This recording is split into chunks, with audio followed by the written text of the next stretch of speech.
كثيرا طيبا مباركا فيه كما يحب ربنا ويرضى. أشهد أن لا إله إلا الله وحده لا شريك له له الملك وله الحمد وهو على كل شيء قدير.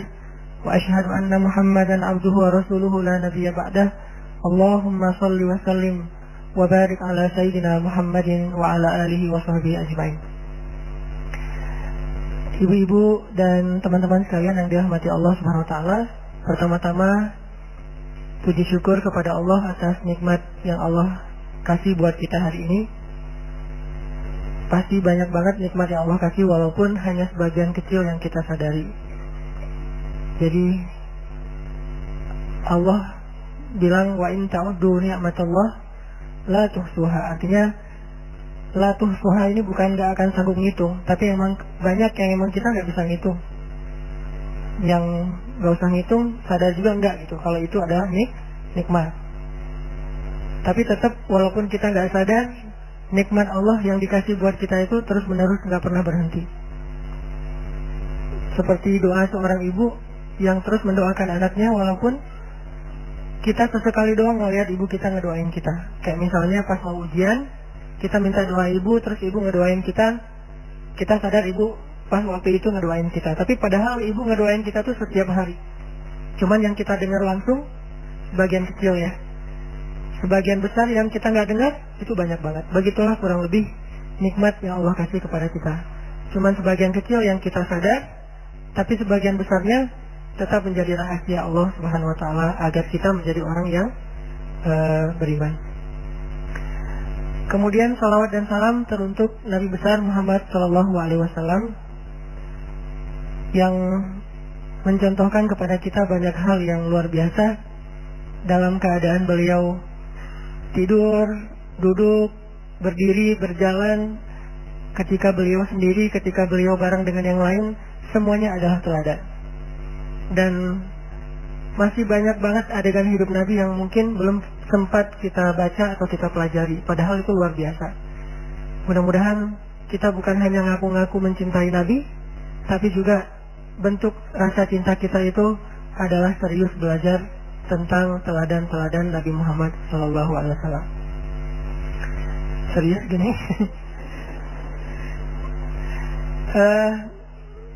Ibu-ibu dan teman-teman sekalian yang dirahmati Allah, hari ini kita bahas satu bab yang penting dalam kehidupan sehari-hari kita, melawan ego. Pernah ngerasa ngelawan ego? Sering ya? Pernah live group?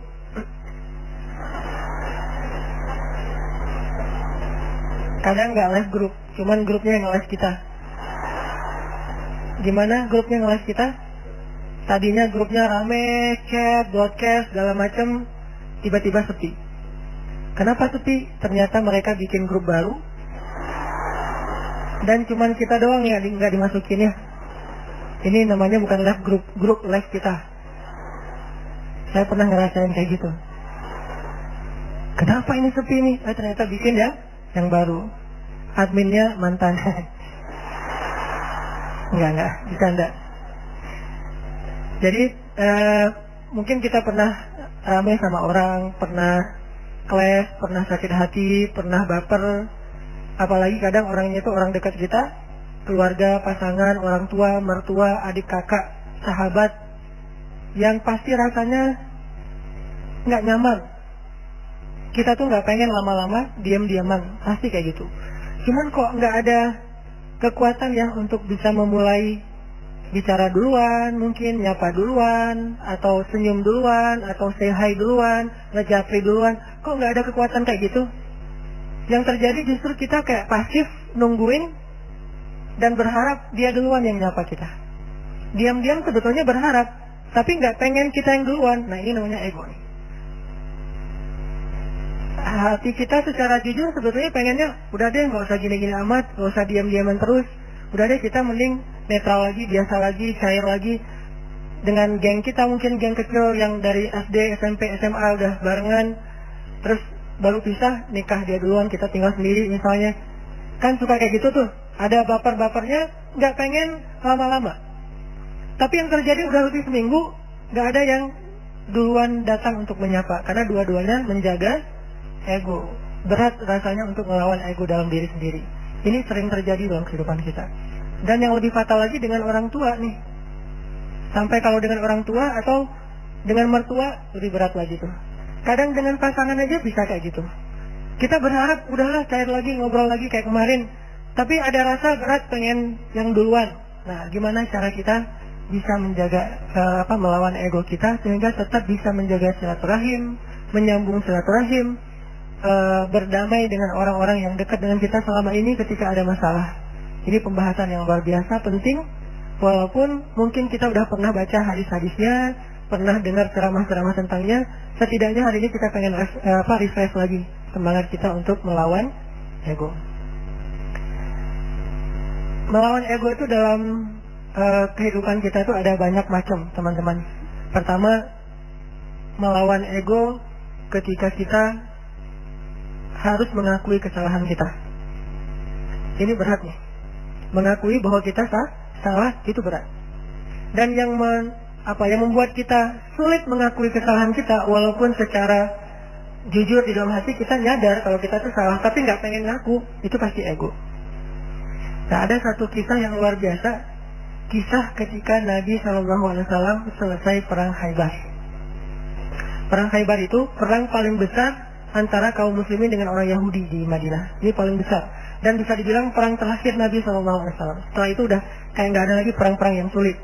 Ini perang Khaybar. Perang Khaybar, setelah selesai perang, ada beberapa tawanan perang. Salah satunya adalah calon istri Nabi, orang Yahudi. Siapa namanya? Sofia. Jadi salah satu tawanan perang Khaybar itu adalah Sofia. Suaminya terbunuh dalam perang Khaybar, saudaranya terbunuh dalam perang Khaybar, ayahnya terbunuh dalam perang Khaybar, pamannya terbunuh dalam perang Khaybar, keluarga besarnya banyak yang terbunuh dalam perang Khaybar. Dan cuman mungkin bisa dibilang dia sebatang kara yang selamat dalam perang Khaybar dan jadi tawanan kaum muslimin. Akhirnya Nabi datang ke tenda para tawanan perempuan. Nabi mencari tahu di mana Sofia karena dia anak kepala suku. Ditunjukkan oleh sahabat, masuklah Nabi dengan beberapa orang sahabat ke dalam tenda Sofia, dan Sofia waktu itu komen dalam postingan itu tuh. Kata Sofia, Muhammad adalah orang yang paling aku benci saat itu. Gimana enggak? Ayahnya dibunuh, pamannya dibunuh, saudaranya dibunuh, suaminya dibunuh. Keluarga besarnya banyak yang terbunuh dalam perang Khaybar. Sehingga kata Sofia, Muhammad adalah orang yang paling aku benci waktu itu. Jadi Nabi datang ke Sofia dalam kondisi Sofia itu lagi benci banget sama Nabi. Ngelihat wajah Nabi juga gak mau. Apalagi nge-follow.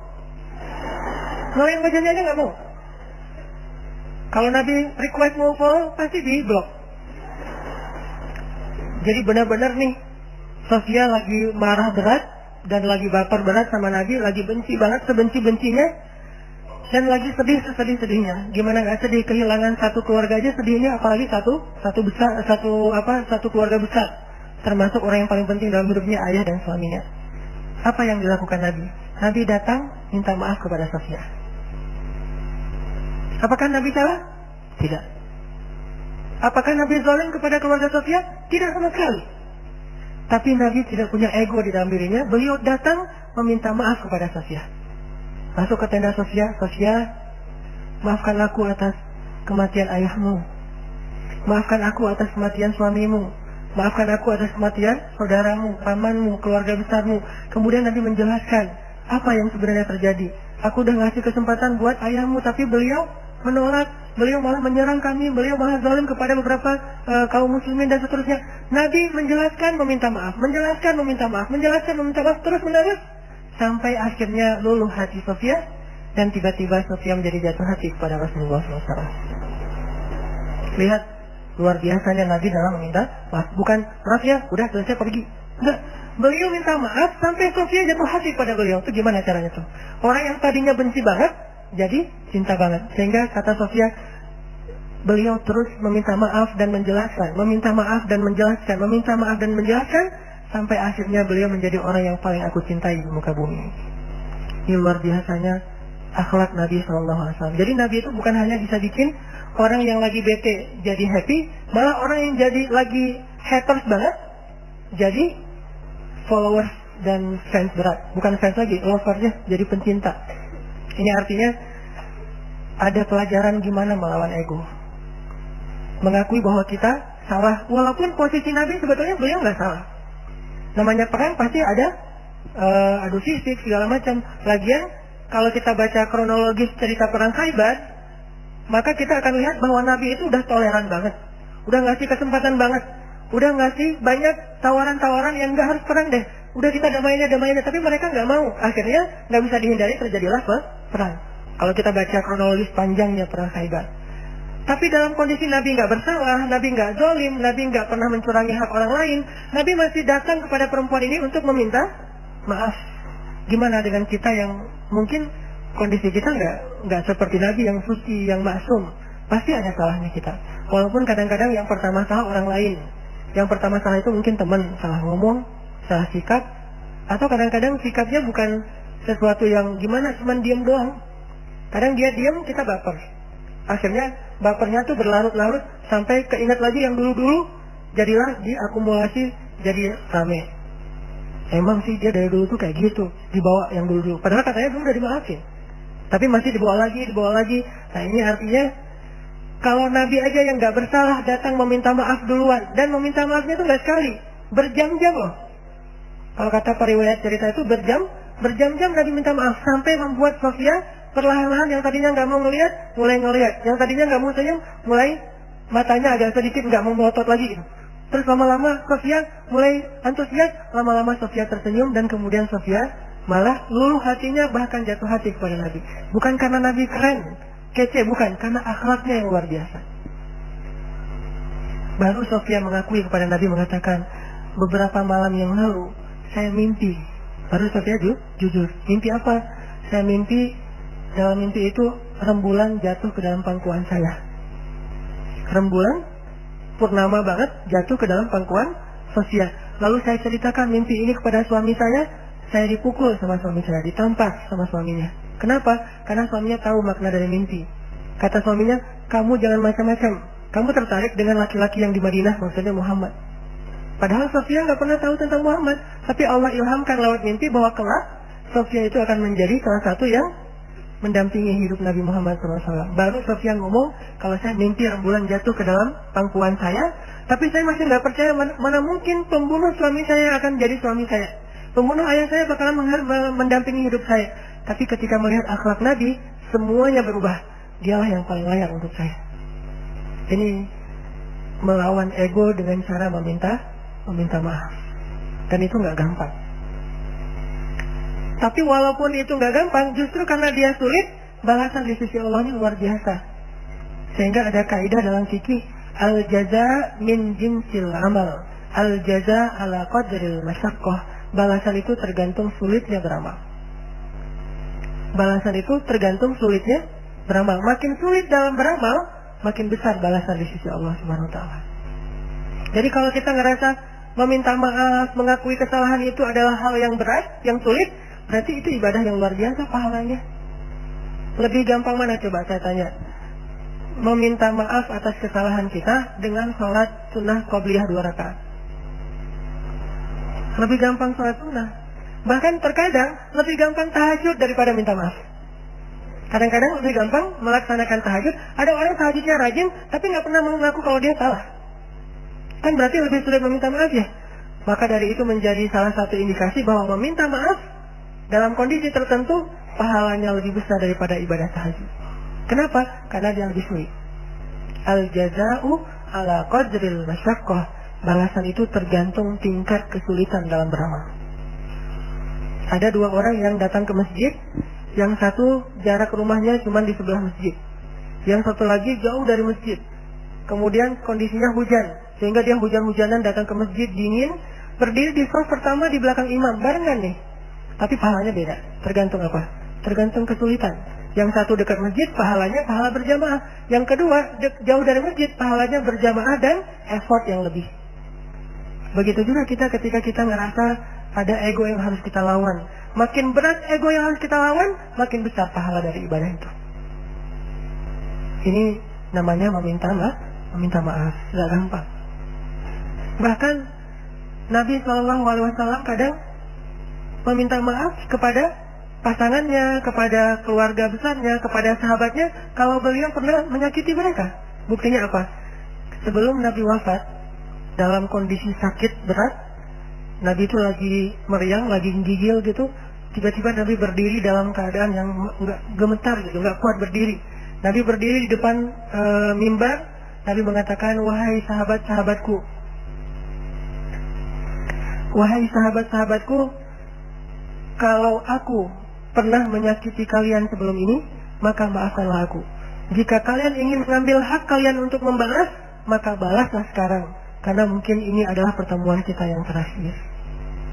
Bayangin seorang nabi yang jasanya itu udah lebih daripada ibu ke anak kan?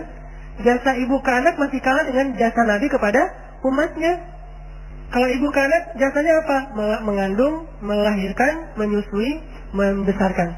Kalau jasa nabi bukan cuma di dunia, tapi juga di akhirat. Nabi itu paling berjasa dalam hidup kita, bahkan lebih daripada orang tua kita. Orang tua kita nanti di akhirat ninggalin kita loh. Begitu bangkit dari kubur, semuanya jalan sendiri-sendiri.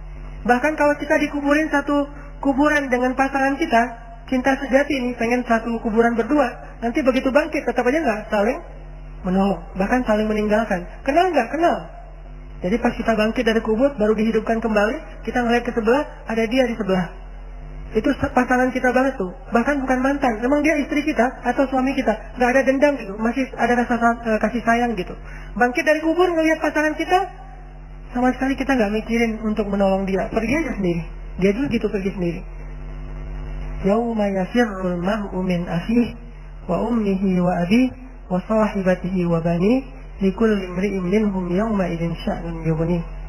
Hari ketika seorang ibu ayah meninggalkan anaknya, ketika istri suami meninggalkan pasangannya, ketika adik kakak meninggalkan saudaranya, ketika sahabat karib meninggalkan sahabatnya, setiap orang sibuk hanya dengan urusannya sendiri-sendiri. Cuman satu orang yang hari itu peduli kepada kita. Bukan ayah kita, bukan ibu kita, bukan istri kita, bukan suami kita, bukan guru kita, bukan sahabat kita, bukan geng SD kita, bukan teman satu grup sama kita, bukan siapapun. Terus siapa? Rasulullah SAW. Cuma Nabi yang paling sibuk di hari itu. Nyari-nyari kita, terus minta Allah, ya Allah selamatkan dia, nyari lagi, ya Allah selamatkan dia, terus saja sepanjang waktu. Jadi Nabi itu orang yang paling berjasa. Jadi kalaupun beliau pernah menyakiti, ya sudah hak beliau untuk dimaafin. Kecil kesalahan beliau kalau pernah pun menyakiti sahabat dibandingkan dengan jasa yang sangat besar. Dan gak mungkin juga Nabi sengaja menyakiti, pasti gak sengaja. Tapi dalam kondisi kayak gitu Nabi masih minta maaf, bayangin. Seorang Rasul, utusan Allah, kekasih Allah, minta maaf kepada umatnya. Terus siapa kita sebagai suami harus merasa ego meminta maaf kepada istri? Apakah kita lebih mulia daripada Rasulullah? Siapa kita sebagai istri merasa ego meminta maaf kepada suami? Apakah kita lebih mulia daripada Rasulullah?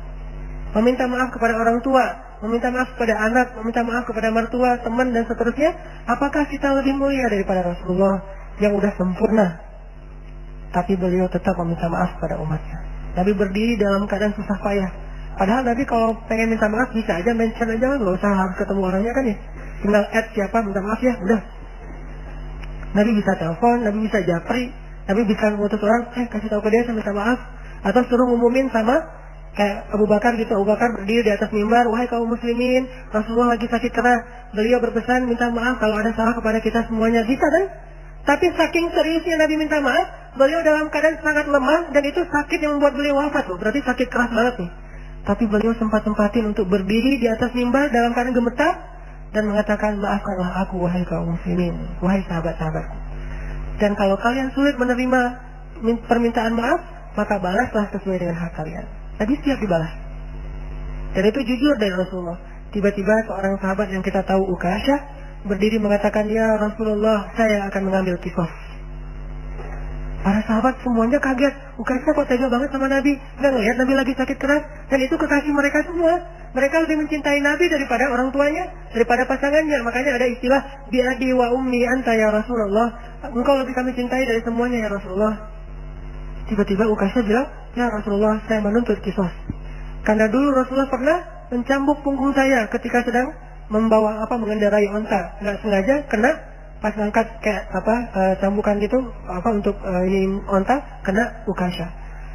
Nabi langsung meminta dipapa untuk turun dari mimbarnya. Wahai Ukasha, ambillah hakmu. Sama sekali nggak berubah wajah Nabi. Sama sekali Nabi itu nggak merasa, Ukasha, ya sih, cuman nggak gitu-gitu amat kali. Itu saya lagi sakit. Enggak. Ukasha, kamu nggak ngeliat nih wajah saya pucat kayak gini. Ukasha tega banget sama aku.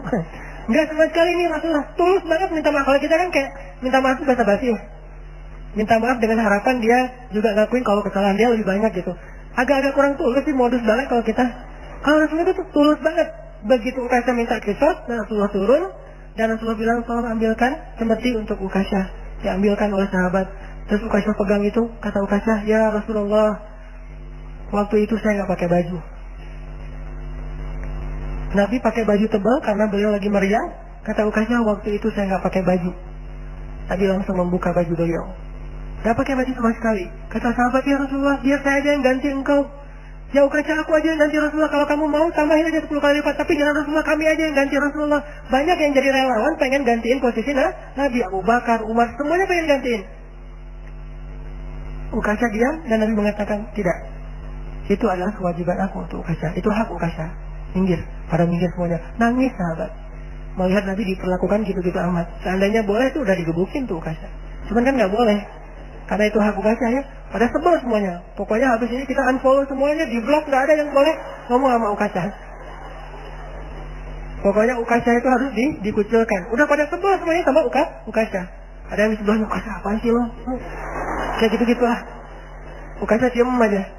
Nabi membuka bajunya, gak pakai baju sama sekali, sehingga kelihatan kulit beliau yang bersih, badan beliau yang mulai kelihatan beliau lemah banget, sakit. Lalu Ukasha mendekat, Nabi bersiap dan Nabi udah pasrah. Kenapa? Karena Nabi tidak mau zalim kepada siapapun. Langsung dibuang tuh sama Ukasha semestinya, langsung dipeluk oleh Ukasha, dicium punggungnya Nabi oleh Ukasha. Nabi kaget, Ukasha ada apa? Ukasha ada apa? Sahabat juga kaget, apa-apaan sih ini? Makin kaget gitu. Jangan-jangan kalau di zaman sekarang ya. Oh ternyata Ukasha melukin Nabi, erat banget dipeluk. Terus kata Ukasha, ya Rasulullah, masalah itu jauh-jauh hari udah saya lupakan. Saya nggak, itu mah nggak penting. Kalau Nabi mau cambukin aja lagi saya 1000 kali, nggak masalah buat saya.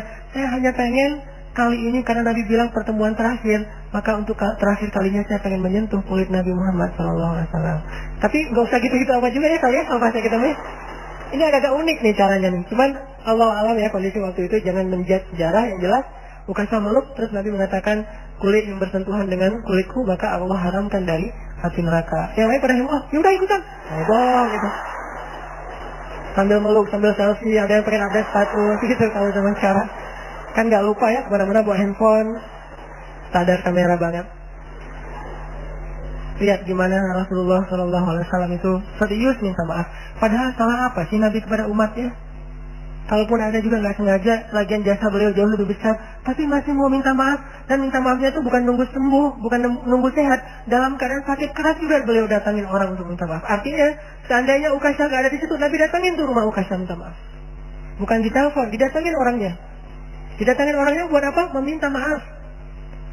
Apa yang membuat Nabi begitu luar biasa bisa melawan ego beliau? Iman. Obat ego itu adalah iman. Karena beliau yakin semua yang terjadi di dunia ini nanti akan dipertanggungjawabkan nanti di akhirat. Dan di atas pertanggungjawaban itu ada satu hal lagi. Karena meminta maaf itu adalah salah satu ciri hamba yang dicintai Allah Subhanahu Wa Taala. Allah tuh cinta banget sama hamba yang senang meminta maaf, baik kepada Allah ataupun kepada manusia. Allah senang banget. Makanya ada istilah li'ajlika rabbi. Apa arti li'ajlika rabbi? Jadikan semua yang kita lakukan itu ini untukmu ya Allah. Kalau karena Allah agak-agak mainstream ya, bahasanya agak kurang berasa. Untukmu ya Allah. Jadi kita meminta maaf. Kenapa saya harus melawan ego saya minta maaf? Ini untukmu ya Allah, saya meminta maaf. Ini untukmu ya Allah, saya memaafkan. Ini untukmu ya Allah, saya menahan amarah. Ini untukmu ya Allah, ini untukmu. Semua yang kita lakuin dalam kebaikan-kebaikan di dunia tuh, coba kita niatkan, ini untukmu ya Allah. Kalau bukan karena engkau, saya nggak akan sanggup melakukan ini. Jadi bukan untuk suami, bukan untuk teman, bukan untuk orang tua, mertua, bukan untuk orang lain, tapi untuk Allah. Coba niatkan itu. Insya Allah akan lebih ringan. Kadang-kadang yang buat kita ego dan ngerasa berat itu kan ngerasa bahwa ini untuk orang itu ya. Udah dia jahat ke saya, terus saya maafin, enak banget. Kalau untuk dia kita ngerasa agak-agak kayak rugi gitu. Tapi kalau untuk Allah, ini untukmu ya Allah. Saya melakukan hal yang berat kayak gini. Niatkan untuk Allah, bukan untuk orangnya. Maka insya Allah, Allah akan melapangkan dada kita. Minta maaf. Terus ada lagi kisah serius dalam meminta maaf tuh. Kalau kita baca sejarah sahabat ya teman-teman, ternyata sahabat Nabi itu sesoleh apapun tetap aja ada cerita clash di antara mereka, baper-baperan, terus ada yang kayak diem-dieman, ada yang putus kontak, ada yang di-reject, berkali-kali telepon di-reject, ada aja kisah kayak gitu di zaman dulu. Walaupun mungkin analogi kekinian, tapi kayak gitu adegannya ada di zaman dulu.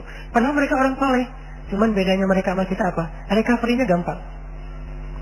Setelah baper, mengobati bapernya itu lebih cepat daripada kita. Kalau kita baper lama, kalau mereka baper sebentar langsung recovery. Jadi ada kisah antara Abdullah bin Zubair dengan Muawiyah bin Abi Sufyan. Abdullah bin Zubair ini salah satu sahabat Nabi yang kalau sholat paling lama loh. Saking lamanya dia sholat sampai merpati hinggap di atas kepala Abdullah bin Zubair. Jadi kalau dia sholat duha tuh merpati hinggap di atas kepalanya, dikirain itu batu. Saking lamanya berdiri itu. Merpati kan nggak mungkin hinggap di atas kepala kita kalau kita berdiri baru setengah jam ya. Masih curiga nih manusia. Enggak, patung manusia, patung. Masih debat gitu kan di antara merpati teh. Pas udah lama beberapa jam merpati jadi ragu. Kata saya juga dia patung bukan manusia. Buktinya dari tadi nggak gerak-gerak. Kalau gerak kedip aja, itu dia yakin ini manusia nih. Saking khusyuknya sholat Abdullah bin Zubair sampai seolah-olah nggak berkedip. Jadi nggak melotot juga sih, karena kalau melotot nggak berkedip kan berat ya. Ngelihat ke bawah tapi nggak berkedip. Dan lama banget berdirinya sampai merpati tadinya cuma lewat terbang terus lama-lama hinggap di dekat Abdullah, berdiri melirik-lirik. Manusia nggak sih? Melihat terus lama-lama mendekat gitu, lama-lama ya nggak gerak-gerak dari tadi, ya udah coba naiklah ke atas kepalanya tapi langsung terbang lagi, terbang lagi, lama-lama benar-benar nggak bergerak hinggaplah merpati di atas kepala Abdullah bin Zubair. Seolah-olah kata ulama, seandainya mereka bikin sarang di atas kepala itu jadi. Saking solehnya Abdullah bin Zubair, ibadahnya luar biasa. Tapi sesoleh ini baperan juga. Ada kasus dia baper. Masalahnya apa? Jadi Abdullah bin Zubair punya kebun yang berdampingan dengan kebunnya Muawiyah bin Abi Sufyan. Nah, pekerjanya Muawiyah tuh sering salah ngambil buah yang jatuh dari kebun Abdullah, jatuh ke seberang diambil. Atau pas lagi kayak kan ada batasnya tuh, kurang lebih lah kayak gitu-gitu. Diaduin lah sama pekerjanya Abdullah kepada Abdullah tuh buah-buahan kamu tuh banyak diambil sama pekerjanya Muawiyah. Mereka curang, mereka zalim dan seterusnya. Akhirnya Abdullah marah, ngirim surat kepada Muawiyah. Waktu itu Muawiyah jadi gubernur di Syam, jadi gubernur di Suriah. Dikirim surat sama Abdullah. Suratnya isinya marah-marah. Apa kalimatnya? Ya ibna akilatil akbar, wahai anak perempuan yang pernah makan jantung. Menyinggung ibunya Muawiyah. Siapa ibunya Muawiyah? Hindun, yang pernah makan jantung Hamzah dalam perang Uhud. Jadi istilahnya akilatul akbar, perempuan pemakan jantung. Ini penghinaan. Wahai anak perempuan yang pernah makan jantung, pekerja kamu itu zalim. Dia marah-marah, dia ngomel. Muawiyah membaca surat itu menangis, sedih karena ibunya dibawa-bawa, padahal ibunya udah masuk Islam dan udah baik keislamannya. Tapi terpancing dengan kemarahan, Abdullah nyinggung-nyinggung lagi masa jahiliyah ibunya Muawiyah. Wahai anak perempuan yang pernah makan jantung. Muawiyah sedih, dalam sedih itu dia balas suratnya, Bismillahirrahmanirrahim, Assalamualaikum warahmatullahi wabarakatuh. Ya ibna zatin nitaqain wa ibna hawarir rasul. Dibalas dengan kebaikan oleh Muawiyah, wahai anak perempuan yang punya dua ikat pinggang. Itu ibunya Abdullah bin Zubair. Siapa ibunya Abdullah bin Zubair? Asma bintu Abi Bakar, anaknya Abu Bakar, kakaknya tetehnya Aisyah, Asma binti Abu Bakar. Dan Asma ini julukannya adalah Zatin Nitaqain, perempuan yang punya dua ikat pinggang. Kenapa dijulukin kayak gitu? Karena dulu ketika Nabi pengen hijrah, Asma itu membuka ikat pinggangnya yang dari kain, disobek jadi dua bagian. Satu bagian dipakai ngikat bawaan Nabi, satu bagian lagi dipakai ngikat bajunya sendiri. Sehingga sejak saat itu Asma dikenal dengan pujian Zatin Nitaqain, perempuan yang membuat dua ikat pinggang, bahwa dia berjasa dalam hijrah Nabi. celaan Abdullah kepada Muawiyah dibalas dengan pujian Muawiyah kepada Abdullah. Wahai anak seorang perempuan yang punya 2 ikat pinggang, dan anak seorang laki-laki yang dijuluki Hawari Nabi. Apa arti Hawari? Penolong, yang menjadikan tubuhnya sebagai tameng buat Nabi, yang pasang badan untuk Nabi. Pujian-pujian untuk ayah dan ibunya Abdullah bin Zubair. Saya minta maaf kalau ada kesalahpahaman dan seterusnya, saya akan ganti rugi. Begitu baca surat dari Muawiyah, Abdullah juga merasa sadar dan menangis. Duh, saya salah ngomong, saya udah zalim, saya udah jahil. Akhirnya Abdullah langsung ngambil ontanya, berangkat ke Suriah. Bayangin dari Madinah, hari itu dia terima surat, hari itu juga dia langsung berangkat ke Suriah. Ngapain? Minta maaf. Kan bisa aja balas surat. Kan tadi japri doang kan? Udah balas aja japrinya. Kalau DM, balas aja DM-nya. Ngapain harus ketemu orangnya? Serius itu mereka meminta maaf. Jadi minta maaf itu adalah amal yang luar biasa penting. Nggak cukup dengan japri, nggak cukup dengan mengirim surat, nggak cukup dengan mengirim utusan, nggak cukup dengan sekedar telepon. Datengin orangnya. Langsung bayangin Madinah dengan Suriah itu dulu jaraknya bisa beberapa hari perjalanan. Sekedar minta maaf 1 kasus doang. Jalan sendiri. Dan itu nggak pakai rombongan sendiri, langsung pergi ke sana. Sampai di Suriah mencari Muawiyah, dan langsung Abdullah mengatakan, ya Muawiyah, saya sudah zalim dengan kata-kata saya, maafkanlah saya, maafkanlah saya. Kenapa dia begitu serius meminta maaf? Karena dia yakin, faman ya'mal mithqala dzarratin khairan yarah, wa man ya'mal mithqala dzarratin syarran yarah. Ucapan nanti akan dipertanggungjawabkan di akhirat. Iman mengalahkan ego. Makanya dia datangi Muawiyah, dia minta maaf kepada Muawiyah. Udah cukup segitu, datang dari jarak jauh? Belum. Ditambah lagi dengan apa teman-teman? Abdullah mengatakan, sebagai bentuk keseriusan saya meminta maaf, wahai Muawiyah, saya hadiahkan seluruh kebun saya itu untuk kamu. Ini seriusnya minta maaf. Nggak cukup dengan dia datangi dari jauh, malah dia tambahin lagi dengan bentuk hadiah 1 kebun kurma yang sangat luas. Ini namanya orang yang beriman. Jadi salah satu ciri orang yang beriman itu bisa ngelawan egonya dalam hal yang paling berat, karena dia yakin gimana pun beratnya memaafkan, lebih berat nanti pertanggungjawabannya di akhirat. Jadi lebih mending saya beresin di dunia deh, daripada nanti diberesin di sidang Allah di akhirat, lebih berat lagi. Walaupun berat nih, tapi ada yang lebih berat. Lebih berat nanti kita bermasalah di hadapan Allah itu lebih berat daripada kita bermasalah di dunia. Itu iman yang mengobati rasa ego dalam hati mereka. Itu yang pertama. Yang kedua, ego untuk memaafkan. Kalau yang pertama ego meminta maaf, ini aja berat. Yang kedua lebih berat lagi nih, ego memaafkan. Cuman insya Allah kalau orang yang datang meminta maaf itu kayak Nabi, siapa yang gak akan memaafkan? Kalau yang datang meminta maaf itu kayak Abdullah, sampai ngehadiahin 1 kebun, siapa sih yang sulit untuk memaafkannya? Masalahnya kadang-kadang kita dua-duanya nih ego nih, yang ngerasa bersalah, minta maafnya asal-asalan, gak serius, gak kayak Nabi ngebujuk sampai Sofia yang marah jadi malah cinta kepada Nabi. Kan itu berarti usaha Nabi luar biasa ya. Kalau kita kan kadang-kadang minta maaf cuma 1 kata, udah maaf, udah gitu doang kan. Kalau Nabi, maafin ya Sofia, maafin ya, maafin, sampai Sofia akhirnya jatuh hati kepada Nabi. Abdullah, maafin ya Muawiyah, saya hadiahin nih kebun saya, saking seriusnya minta maaf. Gitu cara minta maaf. Yang melawan ego, bukan sekedar udah maafin ya, udah sekedar enggak. Benar-benar dia serius dan merasa harus menebus kesalahannya. Ini namanya meminta maaf. Kalau orang minta maafnya kayak gini, maka bagi yang merasa terzalimi juga akan lebih ringan memaafkan. Bagaimana kalau orang minta maaf ke kitanya nggak serius-serius amat, nggak kayak Nabi, nggak kayak Abdullah, nggak kayak cerita-cerita yang lain? Gimana cara kita memaafkan dia padahal kita ngerasa dia kayak belum serius meminta maaf, bahkan belum meminta maaf? Ada juga kisah yang luar biasa. Saya baca kisah ini malah merasa malu kepada diri sendiri dan menangis. Kisah Nabi Yusuf alaihissalam. Nabi Yusuf itu akhlaknya luar biasa. Jadi wajar banget kalau Nabi Yakub memang sayang banget sama Yusuf. Nabi Yakub punya 12 anak laki-laki yang kemudian dimisalkan oleh Nabi Muhammad seperti 12 bulan dalam 1 tahun kan ya. Dan Yusuf adalah bulan Ramadan. Nabi Yakub itu mencintai semua anak laki-laki beliau. Tapi Yusuf beda, istimewa banget. Kenapa? Karena emang dia istimewa. Akhlaknya tuh di atas rata-rata. Salah satu adegannya, kan kita tahu Nabi Yusuf itu dizalimin oleh kakak-kakaknya. Difitnah, dihina, dicuekin, gak dibawa. Kalau mereka ada acara bareng tuh Yusuf gak dibawa. Pokoknya Yusuf itu dicurangin aja oleh kakak-kakaknya. Sampai puncaknya mereka buat rencana jahat dengan cara mengajak Yusuf untuk berburu, lalu mencelakai Yusuf dengan memasukkan Yusuf ke dalam sebuah sumur yang dalam, walaupun bukan sumur yang menggenang air sehingga nggak tenggelam, tapi dalam, nggak bisa naik ke atas. Dan waktu itu usia Yusuf baru 7 tahun, kelas 1 SD. Usia Yusuf baru 7 tahun. Dilempar ke dalam sumur, bajunya diganti, baju yang aslinya dilumurin dengan darah palsu dari darah hewan, dibawa kepada Yakub, dikatakan Yusuf sudah dimakan hewan buas, serigala.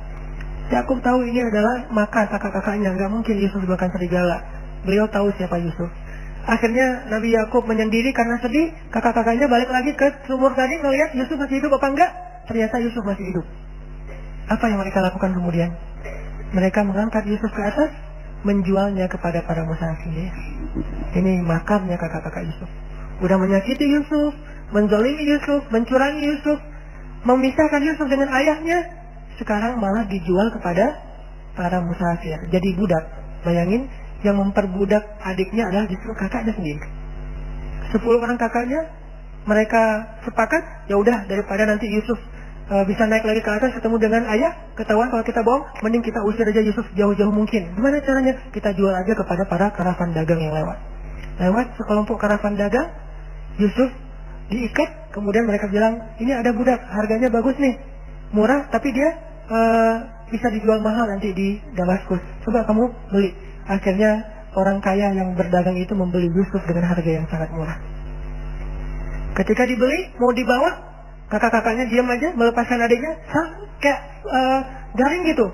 Ekspresi wajahnya tuh kayak flat banget, gak ada rasa kasihan, sedih, gak ada sama sekali, gak ada kasih sayangnya. Benar-benar gak ada kasih sayangnya. Yang muncul adalah rasa dengki yang luar biasa di dalam hati mereka. Yusuf dijual kepada orang lain, adiknya sendiri.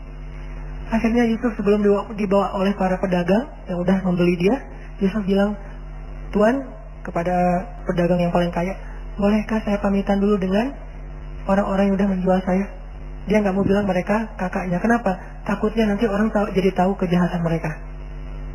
Masih menjaga aib mereka. Kalau bilang itu kakak-kakak saya, mereka akan mempertanyakan, kenapa kakak menjual adiknya sendiri?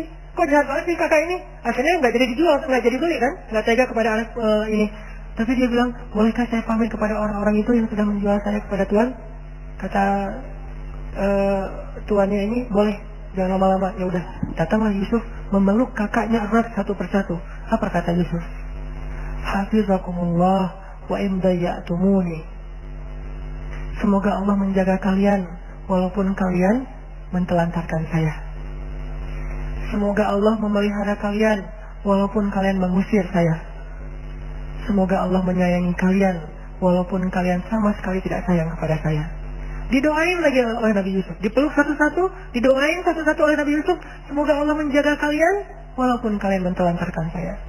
Semoga Allah memelihara kalian walaupun kalian mengusir saya dengan cara menjualnya. Semoga Allah menyayangi kalian walaupun kalian membenci saya. Baru Yusuf pergi. Ini kasih sayang luar biasa dari Nabi Yusuf alaihissalam, akhlak. Memaafkan kakak-kakaknya, menutupi aib kakak-kakaknya. Begitu nanti Yusuf sukses di Mesir, kakak-kakaknya datang mencari bantuan karena musim kemarau yang panjang, malah Yusuf memberikan bantuan kepada kakak-kakaknya secara diam-diam. Gak ketahuan kalau ini adalah adik mereka, Yusuf yang sekarang udah sukses. Dan dipertemukan dengan ayahnya, dimaafkan. Gak ada satupun yang dizalimi oleh Yusuf alaihissalam. Saya ingin menjadi permisalan kisah betapa mulianya akhlak Nabi Yusuf alaihissalam. Sehingga Nabi SAW mengatakan, nanti di hari kiamat di padang mahsyar ada seorang hamba yang disidang oleh Allah, dosanya banyak banget, amal solehnya nggak ada. Tinggalin sholat ini itu segala macam, dosanya banyak banget, amal solehnya hampir nggak ada. Sehingga Allah mengatakan kepada para malaikat yang mencatat amal, coba periksa amal solehnya. Kata malaikat nggak ada. Kata Allah, periksa lagi, nggak ada, periksa lagi. Ada nih, cuma satu doang. Apa amal soleh yang satu itu? Amal soleh dia yang satu itu cuma memaafkan orang lain. Dia itu bukan ahli ibadah, bukan apa-apa. Cuman amal soleh dia itu orang yang lapang dada. Kalau ada masalah ke dia maafin. Dia doain kebaikan untuk orang itu. Gak pernah melakukan ibadah-ibadah yang hebat seperti ahli ibadah. Gak pernah berjihad seperti para syuhada. Gak pernah mengajarkan ilmu seperti para ulama. Satu-satunya amal soleh dia adalah gampang memaafkan orang lain. Sehingga kata Allah kepada para malaikat, masukkanlah dia ke dunia, ke surga. Sebagaimana dia memaafkan saudaranya, begitu juga aku sudah memaafkan semua kesalahan-kesalahannya. Ini kan modal banget nih. Makanya disebutkan Al-jaza min jinsil amal. Balasan itu sesuai dengan jenis amal. Kalau kita maafin orang lain, Allah maafin kita. Kalau kita sulit banget memaafkan kesalahan orang lain, Allah juga akan mempersulit memaafkan kita. Jadi dosa kita tuh lama diampuni. Gara-gara apa? Kita juga lama memaafkan kesalahan orang lain. Sehingga hanya dengan satu amalan memaafkan orang, sering tuh, nggak sekali doang. Berkali-kali orang bersalah ke dia, berkali-kali dia maafin orang itu, maka Allah SWT juga melihat dosanya banyak emang, tapi kan dia pemaaf, maka Allah juga lebih pemaaf daripada dia kepada kesalahan-kesalahannya. Ini teman-teman yang dirahmati Allah SWT, memaafkan yang luar biasa pahalanya di sisi Allah. Belum lagi nanti Nabi SAW bersabda,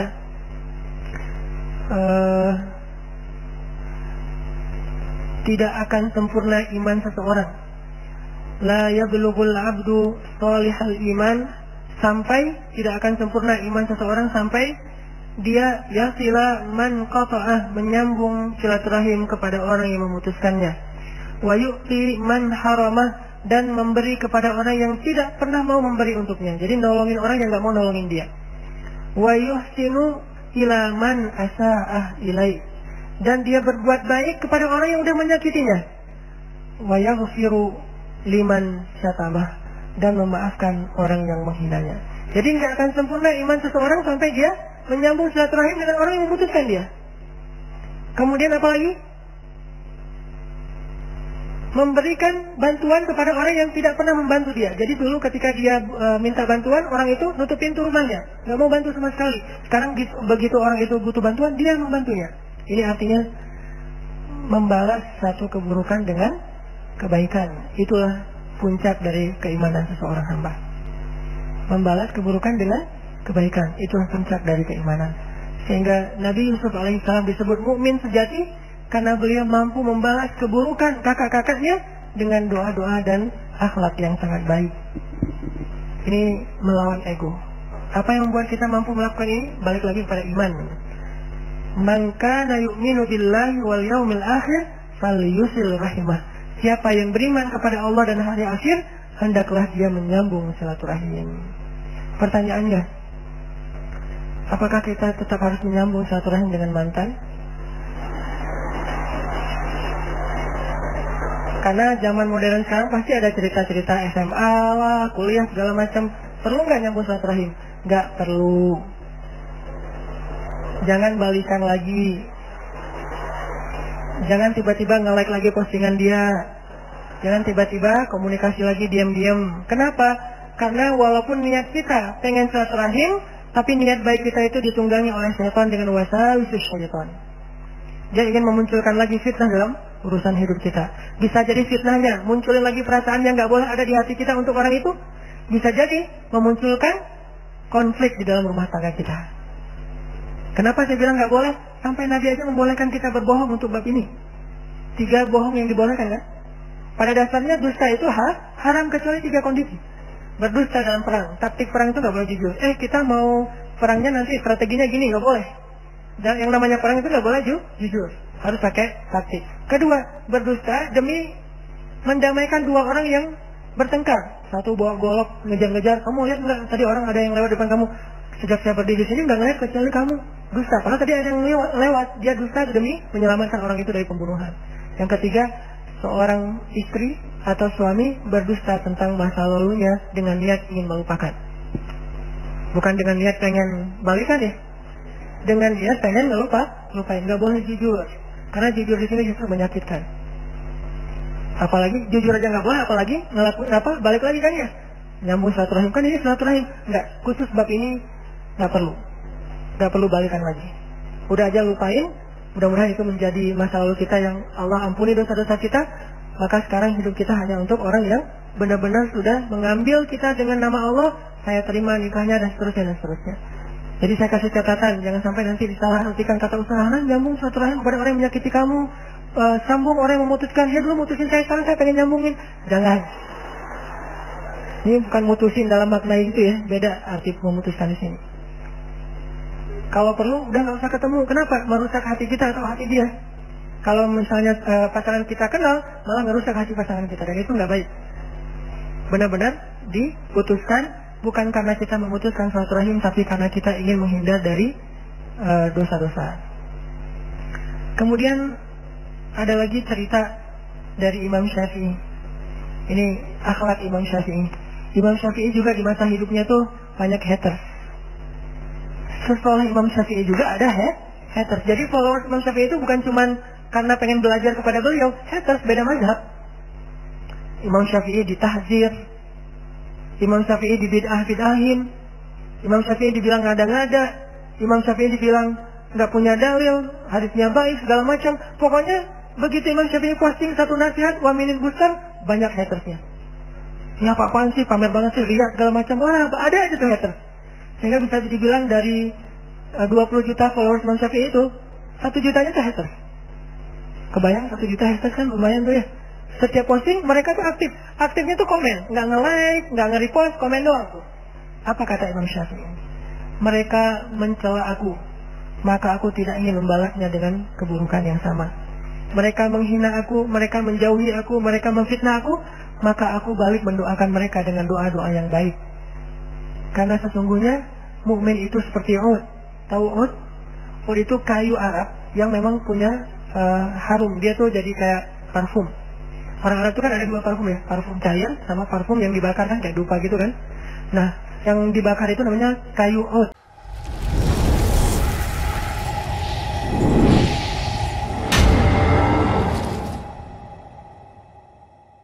Mukmin makin dibakar dengan celaan, dibakar dengan akhlak yang tidak baik, dibakar dengan berbagai macam tuduhan-tuduhan, dia makin harum. Kalau nggak dibakar, nggak ketahuan harumnya, kecuali kita cium dari jarak dekat. Begitu dibakar, jadi harum. Itulah mukmin. Kalau kita mau jadi mukmin sejati, jadilah kayu yang harum. Ketika dibakar, asapnya memberi keharuman satu ruangan. Makin dibakar, makin harum.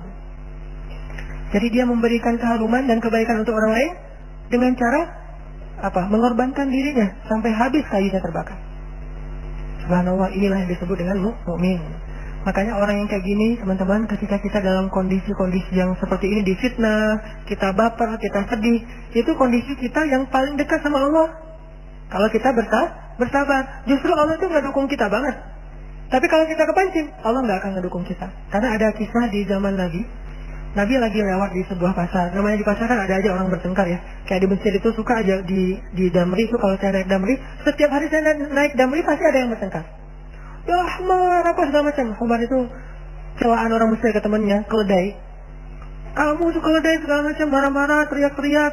Terus nanti orang di sebelahnya ngedamain dengan bilang, "Shallu ala Nabi, selawat kepada Nabi." Akhirnya dia diam, sallallahu alaihi wasallam. Itu cara mereka ngedamain, suruh salawat. Kadang-kadang juga lagi marah-marah gitu, ngomel-ngomel, sebelahnya bilang "Shallu ala Nabi", dia salawat tapi marah juga, sallallahu alaihi wasallam, lanjutin lagi marahnya. Ada yang kayak gitu, ada yang tenang, dimarah-marahin, dipanggil keledai segala macam, dia jawab apa? Emangnya ada keledai selain engkau di sini? Dia bilang, "Ya keledai kamu." Semuanya ada keledai lain selain kamu di sini? Nggak ada. Ada. Sama aja jawabannya. Kan ini menjebak Kalau dia bilang nggak ada, berarti dia keledai. Kalau dia bilang ada, dia juga termasuk keledai. Akhirnya dia bingung, orang pada ketawa satu bus gitu-gitu. Banyak pokoknya kejadian-kejadian orang bertengkar di Damri kalau di Mesir itu banyak. Terutama bulan Ramadan. Karena orang Mesir itu nggak tahan lapar. Jadi kalau siang puasa itu, pasti yang bertengkar itu 2 kali lipat lebih banyak kasusnya. Cuman hebatnya mereka, bertengkar itu cuma mulut doang, nggak sampai baper di hati. Setelah itu ketawa-ketawa lagi, sampai ada cerita tetangga bacok-bacokan pakai parang, itu berdarah-darah. Setengah jam kayak gitu. Setelah setengah jam saya lihat mereka udah pelukan, ketawa-ketawa, ngopi di depan apartemen gitu. Nah, ini masih berdarah loh, sambil diperban sambil ngopi. Ini orang Mesir. Jadi hati sama sikapnya tuh beda. Sikapnya tuh udah bacok-bacokan, hatinya masih saling mencintai gitu. Nah, ini agak-agak unik nih. Itu terjadi loh di Mesir. Nah, artinya di zaman Nabi itu, Nabi lagi jalan lewat pasar, tiba-tiba Nabi melihat 2 orang lagi berselisih. Cuman yang satu ngomel, yang satu diam. Nabi langsung berhenti, ngeliatin dari jauh. Yang satu ngomel terus, yang satu diam aja sambil tersenyum, diam. Makin disenyumin, makin dia ngomel, makin menjadi kan. "Kok kamu senyum sih, nggak marah?" Pokoknya ngomel terus. Ya, diam aja. Nabi memperhatikan dari jauh sambil tersenyum. Mulut beliau komat kamit. Lama-lama nggak tahan juga nih yang diomelin. Tadinya awalnya tersenyum, lama-lama dia mulai tegang, lama-lama dia cemberut, lama-lama kepancinglah dia balas. Udah mungkin berapa lama diomelin, akhirnya dia balas. Begitu dia balas, Nabi langsung diam, Nabi langsung pergi, wajah Nabi tidak suka. Sahabat yang ikut bareng Nabi nanya, ya Rasulullah kenapa, ada apa? Kata Nabi, tadi ketika dia diam saat diomelin, ketika dia tersenyum, dia bersabar, malaikat ngedoain dia di sebelahnya. Jadi kalau kita ada dua orang lagi bertengkar nih, yang ngomel, itu di sebelahnya ada setan. Ya terusin. Dikumpulin sama setan tuh, jadi cheerleadernya gitu. Di sebelahnya ya, ngomel. Di sebelah orang yang diomelin kalau dia sabar, di sebelahnya tuh ada malaikat. Sabar ya, udah dipuk sama malaikat teh. Cuman kita nggak ngerasa doang tuh, bener-bener malaikat tuh gini-gini loh. Sabar ya, semoga Allah merahmati kamu, semoga Allah mengampuni dosa kamu. Gitu banget sama malaikat, cuman nggak ngerasa. Kalau ngerasa pasti kita kabur. Jadi ada dua makhluk di sebelah orang yang bertengkar. Di sebelah yang ngomel ada jin, setan. Di sebelah yang diomelin kalau dia sabar ada malaikat yang ngedoain dia, nggak pupuk dia. Dan Nabi melihat, kan Nabi bisa melihat sesuatu yang gaib ya. Nabi melihat dan Nabi tersenyum. Nabi kagum kepada laki-laki yang tadi sabar. Tapi begitu dia kepancing, malaikat pun pergi meninggalkan dia dan Nabi juga pergi meninggalkan dia. Jadi teman-teman, ketika kita rame diomelin orang di jalan, dimaki, dicela segala macam, kalau kita diam langsung dipuk-puk tuh sama malaikat. Dan puk-puknya malaikat itu dua. Ya Allah rahmati dia, ya Allah ampunilah dia. Kita didoain oleh malaikat. Dan Allah menjatuhkan kasih sayangnya kepada kita, menurunkan kasih sayang untuk kita selama kita berdiri dalam keadaan sabar. Begitu kepancing, malaikat langsung pergi. Gak suka dengan orang-orang kayak gini. Jadi malaikat tadinya udah seneng, udah mulai mention yang lain, datang nih, ada orang soleh nih pada ngumpul, share location dong biar gua datang cepet gitu, nggak kesasar gitu, pada ngumpul. Dan itu nggak satu malaikat yang datang, dikerumunin kayak kayak makanan yang kayak gula yang dikerumuni oleh semut. Jadi ada satu butir gula ditaruh di tengah, semut berdatangan. Begitulah malaikat berdatangan kepada orang soleh yang sedang sabar, diam menghadapi omelan orang lain, sikap jahil orang lain. Datang berbondong-bondong malaikat mendoakan dia. Tapi begitu dia kepancing, semut itu langsung pada pergi. Begitu juga dengan orang yang ngomel. Orang yang ngomel itu seperti bangkai yang didatangi lalat. Jadi ada satu bangkai yang bau busuk, lalat langsung berdatangan. Begitu dia istighfar, lalat itu langsung pergi. Jadi dua-duanya didampingi oleh makhluk gaib, yang satu oleh setan, yang satu oleh malaikat. Makanya ketika kita dalam kondisi dizolimi, itu kesempatan kita tuh untuk bisa mendapatkan kebaikan dari Allah, kebaikan dari malaikat. Bahkan kalau ada Nabi, kebaikan dari Nabi. Karena Nabi komat kami ternyata ngedoain juga. Kenapa Nabi ikut ngedoain? Karena Nabi ngelihat malaikat mendoakan. Nabi itu pokoknya ngegeng banget lah sama malaikat. Kan Nabi sama malaikat itu sering kayak nongkrong bareng gitu kan. Nabi itu sama Jibril teman-teman, itu kayak soulmate-an banget loh. Kan Jibril kalau turun menemui Nabi itu berwujud seperti seorang cowok keren. Fatamassala laha basyaran sawiyan. Maka Jibril pun menjelma sebagai seorang laki-laki yang sangat sempurna. Nah, Nabi itu kalau misalnya Jibril telat datang, Nabi itu suka ngeliat ke langit. Jadi keluar dari rumah, lihat ke langit, mana ya kok nggak ada tanda-tanda Jibril datang gitu. Nggak ada tanda-tanda sama sekali. Terus besok datang lagi ke tempat yang luas itu ngeliat ke langit. Pernah Nabi berhari-hari nggak ketemu Jibril dan kangen banget sama Jibril. Mau ditelepon nggak punya nomornya, susah kan, Jibril nggak pakai handphone. Mau digimanain doa kepada Allah, terus kayak belum datang aja Jibrilnya, udah dimention ya Allah, Jibril mana, nggak datang Jibril tuh. Setiap hari Nabi ngeliat ke langit, nggak ada Jibril, ngeliat ke langit, nggak ada Jibril, berharap sekali ngeliat tuh ada Jibril, langsung dipanggil, nggak ada sama sekali. Berhari-hari setelah lama nggak ketemu Jibril, Nabi udah sedih banget, teman ngopi Nabi banget nih Jibril. Tiba-tiba datang Jibril, Nabi nanya, Jibril kemana aja, kangen tahu kalau bahasa kita ya. Jibril kemana aja? Akhirnya kata Jibril turunlah ayat di surat Maryam. Wa ma natanazzalu illa bi amri rabbik. Ya Muhammad, saya juga kangen. Tapi sifat malaikat tidak melakukan sesuatu kecuali perintah Allah. Gimanapun Jibril kangen kepada Nabi, Allah nggak nyuruh beliau turun, maka dia tidak turun. Jadi sama-sama kangen nih. Yang di langit kangenin yang di bumi juga kangen kepada yang di langit. Tapi kedua-duanya tidak bisa ketemu karena belum ada perintah Allah SWT. Wa ma natanazzalu illa bi amri rabbik. Kami tidak turun kecuali dengan perintah Allah ya Rasulullah. Walaupun kangen sebetulnya. Jibril ada emosi? Ada. Suka benci ada di hati Jibril. Cuman suka dan benci Jibril itu sesuai dengan kehendak Allah. Taat. Jadi teman-teman, kalau kita misalnya lagi digituin, berarti kita ada kesempatan nih didampingin malaikat. Diam aja, jangan kepancing. Begitu kepancing, berarti kita harus langsung berimajinasi, oh aduh malaikat pergi nih. Ini kondisi kita memaafkan. Apalagi kalau kita udah maafin, lebih banyak lagi malaikat yang datengin kita. Langsung jadi selebgram langit tuh.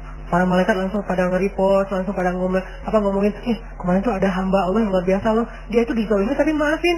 Sehingga para malaikat tuh jadi kayak Tiba-tiba kita jadi terkenal di antara para malaikat. Siapa namanya? Dimension satu dengan yang lain. Sehingga lama-lama ketika nanti ketemu di akhirat, oh ini orangnya minta tanda tangan atau foto. Kenapa? Udah terkenal duluan di bumi. Itu terjadi teman-teman di langit. Bukan sekaku di langit itu hening-hening aja, nggak ada kejadian apa-apa. Enggak, di langit itu lebih heboh daripada di bumi. Kalau di bumi aja ada gosip, trending topik segala macam. Di langit lebih dari itu loh. Ada gosip-gosip kebaikan, siapa yang baru saja memaafkan, siapa yang baru saja melakukan kebaikan, itu terkenal di langit, diomongin oleh para malaikat. Kan malaikat itu membawa amal kita tuh pagi dan petang ya. Dan mereka ngelintasin pintu-pintu langit. Setiap pintu langit yang dilintasin, itu malaikat nanya, ada apa?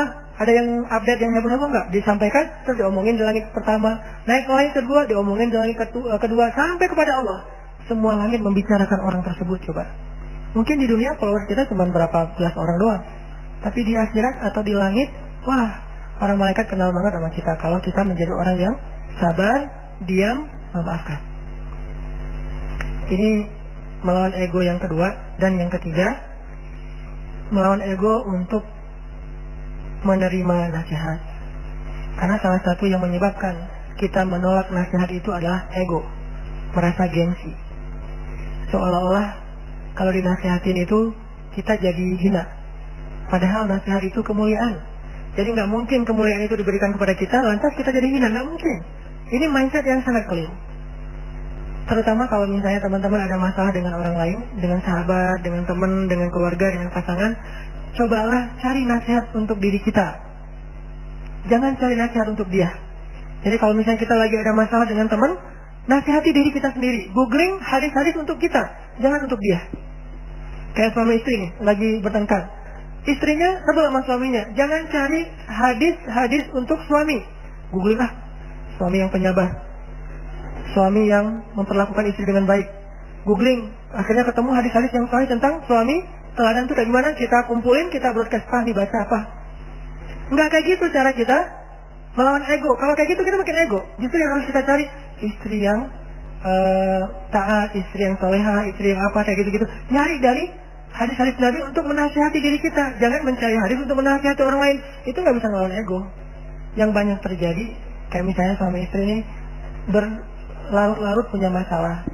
Cuman selesai masalah lagi, Suatu saat bikin kayak pengajian keluarga gitu. Undang Ustaz. Saya dulu sering digituin. Undang Ustaz. Pas sebelum undang, yang undang istrinya. Karena ini Ustaz yang dikenali sama istrinya. Ustaz, boleh request tema nggak? Apa Bu? Ini tentang suami gimana ya biar lebih sabar. Jadi dia minta tema untuk suaminya, bukan minta tema untuk dirinya. Ini yang paling sering terjadi. Suami juga gitu. Japri malam-malam, Ustaz, besok boleh minta sedikit tambahan materi. Apa Pak? Buat istri gimana ya biar istri itu mau nurut kepada suami. Ya, akhirnya dua-dua saling meminta nasihat untuk orang lain. Nggak akan selesai masalah kalau kayak gini. Tapi kalau kayak gitu kita doang yang memperbaiki diri, dia enggak. Dia Allah yang memperbaiki dia. Kita perbaiki diri kita, Allah yang akan memperbaiki dia. Karena Allah nggak mungkin membiarkan kita melakukan kebaikan sia-sia, nggak mungkin. Begitu kita memperbaiki diri, berarti kan kita naik level nih. Allah akan memperbaiki dia supaya selevel sama kita. Begitu kita memperbaiki dia dan dia nggak bisa terima, kita turun level dan Allah turunkan level dia dengan penolakan dia dan marah dan tersinggung ketika dinasihati oleh kita. Makin sama-sama downgrade, nggak di-upgrade. Yang terjadi salah satu yang menyebabkan orang-orang kafir Quraisy dulu tuh gak beriman, itu bukan karena gak paham kalau Islam itu benar teman-teman, tapi karena ego. Kayak Abu Jahal. Ternyata ya, Abu Jahal itu pernah gak sengaja lewat rumah Nabi di Mekah, terus ngedengerin Nabi lagi baca Quran. Jadi Abu Jahal lewat, Nabi lagi ngaji, Bismillahirrahmanirrahim, Ya ayyuhal muzammil. Nabi lagi ngaji, Abu Jahal lewat, suara siapa tuh? Bacaan apa tuh? Kok enak didengar? Lagi siapa yang lagi perform? Oh, enak nih. Akhirnya Abu Jahal duduk di sebelah rumah Nabi, ngedengerin Nabi ngaji. Di sebelah rumah Nabi yang lain kan ada 2 gang gitu. Gang yang satu lagi ada sobatnya Abu Jahal, gengnya Abu Jahal banget, namanya Ahnas. Lagi lewat juga tuh malam, dengerin Nabi ngaji, duduk juga tuh. Dan mereka tuh nggak bisa ngelangkah karena terkesima dengan ayat-ayat yang dibaca oleh Nabi Muhammad SAW. Duduk berdua, tapi saling nggak tahu. Yang satu di pojok A, yang satu di pojok satu lagi. Duduk dengerin. Nabi kan kalau ngaji nggak pernah sebentar ya.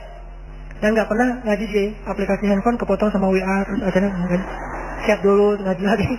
Kan itu mah kita banget ya. Makanya salah satu ujian pakai aplikasi di handphone tuh ngajinya nggak khusyuk. Tadi niatnya 1 juz nih malam ini. Akhirnya cuma 1 lembar, sisanya chat yang 1 juz. Kalau ngajinya Quran, insya Allah nggak akan kegoda. Nah, Nabi itu kalau ngaji itu 1 juz, 2 juz lama. Dan walaupun Nabi ngajinya lama, Ahnaf dan Abu Jahal nggak beranjak sama sekali dari tempat duduk mereka. Dengerin sampai tengah malam. Pas Nabi udah Sadaqallahul Azim, mereka baru pergi. Pas pergi di perempatan jalan ketemu Ahnaf dari mana? Enggak dari mana? Abu Jahal dari mana? Enggak. Dari Muhammad ya. Nah, jangan bilang siapa-siapa ya, malu tahu gitu. Akhirnya pulang aja. Oke, diam-diaman. Besok ternyata mereka tuh hatinya terpanggil. Abu Jahal, mudah-mudahan malam ini Muhammad baca syair-syair itu lagi, gue pengen dengar, asik soalnya. Datang aja Abu Jahal ke rumah Muhammad. Kalau sekarang sengaja, kalau tadi nggak sengaja, sekarang sengaja duduk di pojok yang semalam dengerin. Kok Muhammad belum ngaji aja? Pas ngaji mulai lagi, ini mulai nih performnya nih, mudah-mudahan lama nih, 1 album gitu kan, dengerin. Pas dibaca apa nih Muhammad tuh Abu Jahal gini-gini. Terus kayak ikut nyanyi gitu, apa kayak cosplay konser gitu kan, ikut nyanyi bareng gitu kan. Ini ikut nyanyi juga, ikut bacain juga syair-syair. Ini bagus banget nih syairnya, luar biasa. Ahnaf juga terpanggil hatinya, duduk di pojok yang semalam. Pas pulang, beres pulang ketemu lagi di perempatan. Ahnaf, kok kamu lewat di sini lagi? Abu Jahal ngapain?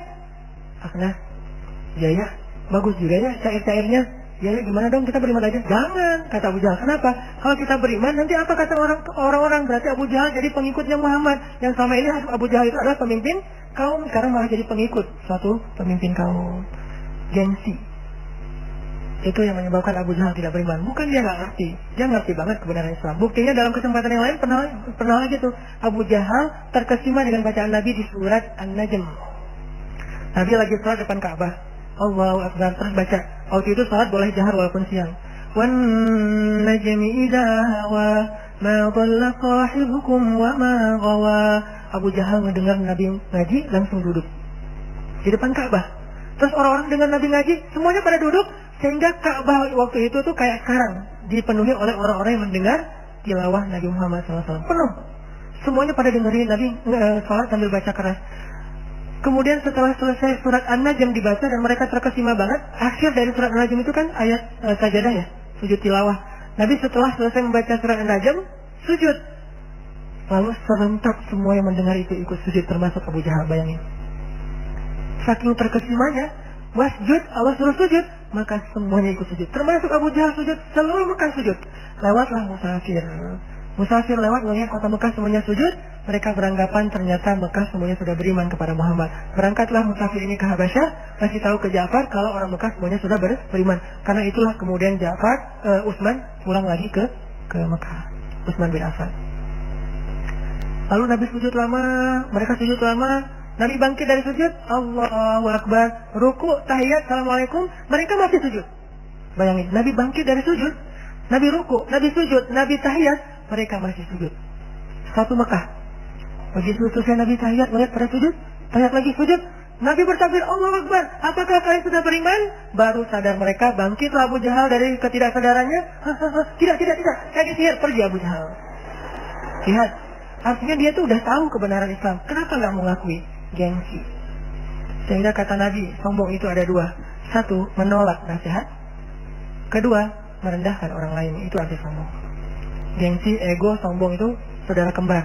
1, menolak kebenaran atau nasihat. Yang kedua, merendahkan orang lain. Makanya jangan sampai kita punya kemiripan dengan orang-orang yang punya ego dalam menerima nasihat tadi. Ego untuk menerima nasihat. Kalau kita ada kemiripan, berarti ada masalah besar yang kita hadapi dalam hati kita. Fi qulubihim maradun. Di dalam hati mereka ada penyakit. Dan gimana mengobati penyakit ini? Tajdidul iman, perbaharui lagi iman kita, Gak apa-apa dapat nasihat, bahkan itu kebaikan. Harusnya kalau kita sadar, nasihat itu adalah hadiah yang paling berharga. Kalau dinasihatin, bilang makasih, harusnya. Cuman kan kadang-kadang butuh waktu untuk bisa kayak gitu ya. Kalau nggak bisa makasih pun minimal kita nggak usah baper, biasa aja. Kalau lebih karang lagi, makasih malah, nasihatin lagi. Sampai Nabi mengatakan, kalau ada orang yang meminta nasihat dari kamu, maka hukumnya wajib menasihati dia. Karena nasihat itu hak orang yang beriman. Jadi kalau misalnya kita ketemu dengan teman kita nih sesama mukmin, kasih nasihat buat aku dong, berarti kita wajib menasihati dia. Apa aja, sesederhana apapun. Banyak-banyak istighfarnya, iya insya Allah. Dan yang orang yang menerima nasihat, ya kok gitu doang sih, jangan gitu. Karena nasihat itu walaupun sederhana, tetap berharga. Bahkan kata Nabi, ambillah nasihat, walaupun keluarnya dari lisan seorang budak Habasyah. Kan sederhana banget kalau budak nasihatin, tetap ambil karena itu sangat berharga. Apalagi dari orang berilmu, dari orang tua, dari pasangan, dari sahabat yang lebih soleh dari kita, ambil dan jangan menolaknya. Mudah-mudahan ada berapa nih? 3 ya? 3 kasus dalam melawan ego ini bisa kita praktekin dalam kehidupan kita bermuamalah sehari-hari. Yang pertama, jangan malu untuk meminta maaf. Karena Nabi aja yang lebih soleh dari kita dan gak melakukan kesalahan fatal, meminta maaf. Dan meminta maaf itu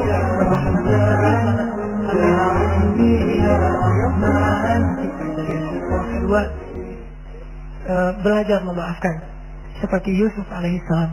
Karena sesungguhnya memaafkan itu amalan yang paling berharga di sisi Allah nanti di akhirat. Kadang cuma dengan itu doang seseorang masuk surga, walaupun dosanya banyak.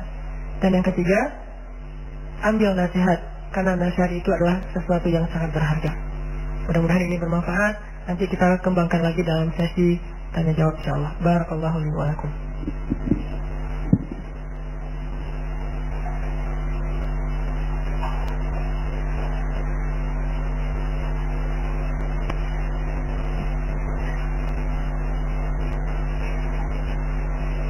Alhamdulillah, jazakallahu khairan.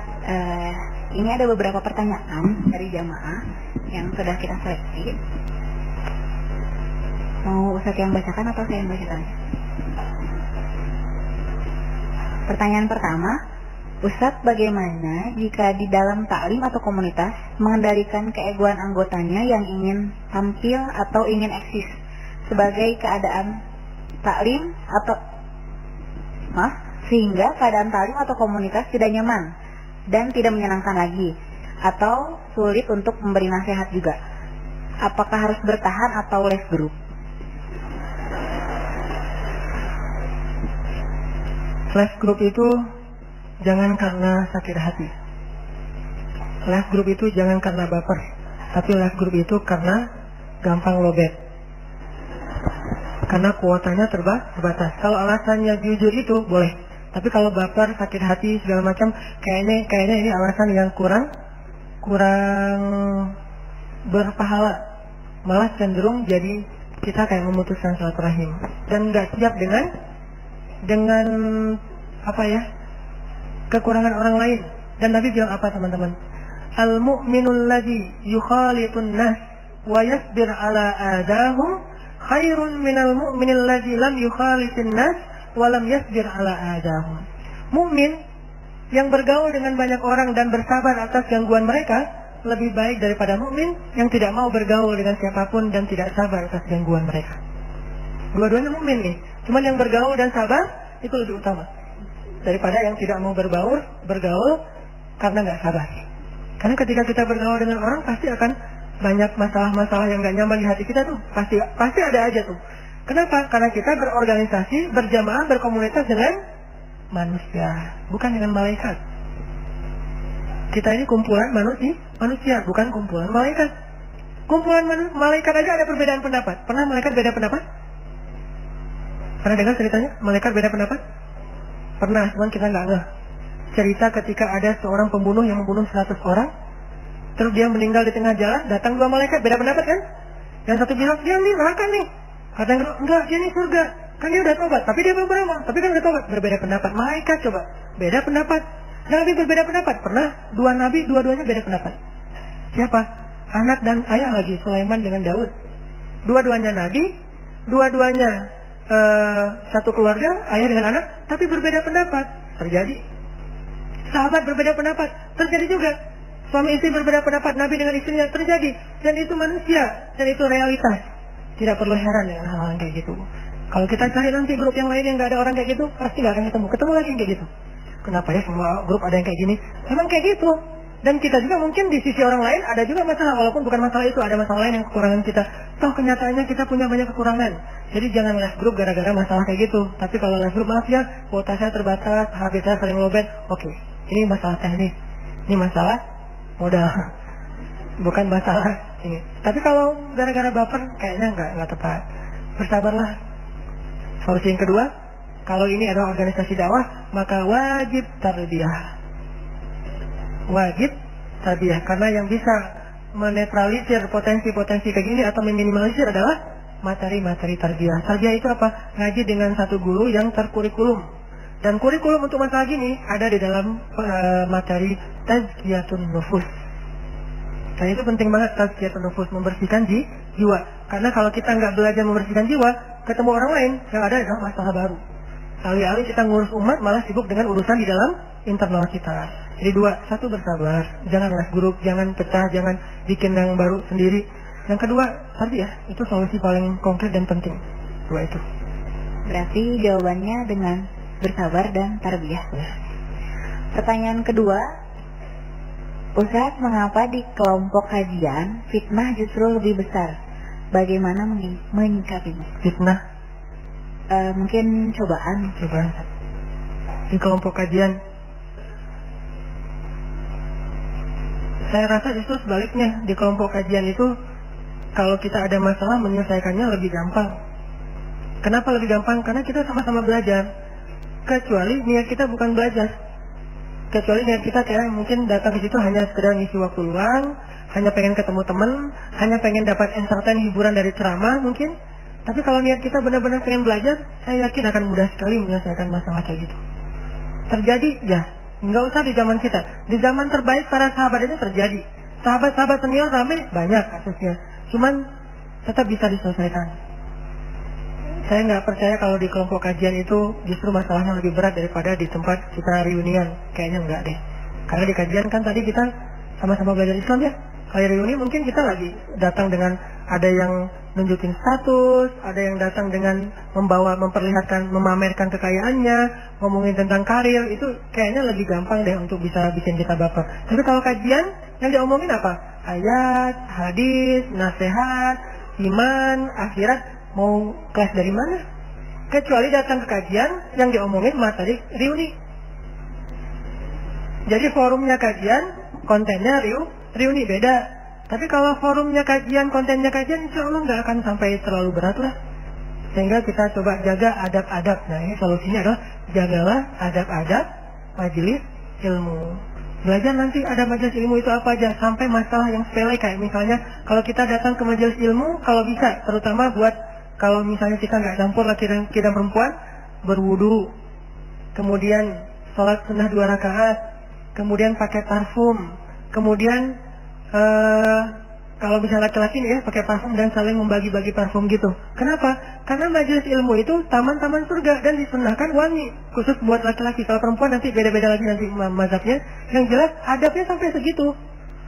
Belum lagi nanti dengarkan kajian itu dengan niat bahwa saya ingin memperbaiki diri, bukan mendengar kajian dengan niat untuk mendapatkan satu dalil baru menjudge saudara kita. Nah benar kan nih kata Ustaz nih, persis kayak kemarin saya pernah ngalamin. Bukan, untuk diri sendiri.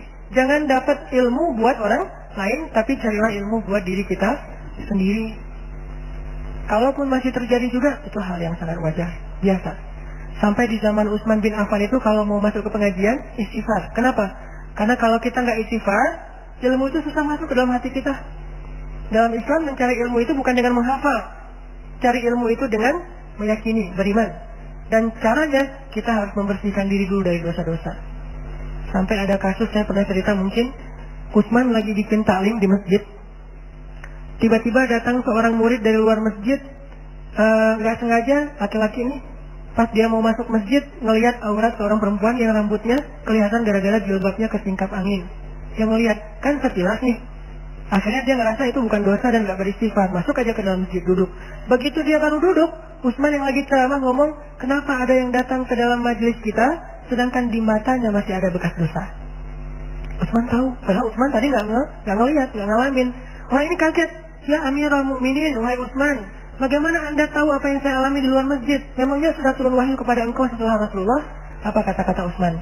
Ittaqu farasatal mu'min. Hati-hatilah dengan firasat orang yang beriman. Farasah bahasa Arab, jadi bahasa Indonesia firasat. Orang beriman yang hatinya bening itu punya kepekaan yang luar biasa. Makanya kadang-kadang saya kalau di Mesir dulu tuh ketemu dengan ulama agak-agak khawatir ketahuan dosa-dosanya. Duh, ntar dia sebutin dosa saya gimana nih? Ya udah nggak jadi ke ulama gitu. Karena orang beriman itu peka, tahu banget. Kalau teman-teman baca sejarah pernikahannya Abdullah dengan Aminah, bapak dan ibunya Rasulullah, itu luar biasa loh. Jadi Abdullah waktu itu, kan Abdullah itu salah satu anak muda favorit di kota Mekah ya. Abdullah lagi jalan bersama ayahnya pengen ngelamar Aminah. Di tengah jalan dicegat sama seorang perempuan. Perempuan ini sangat tinggi ilmunya. Saudarinya Warokoh. Warokoh itu adalah sepupunya Khadijah. Keluarga besar Warokoh ini semuanya orang-orang yang berilmu.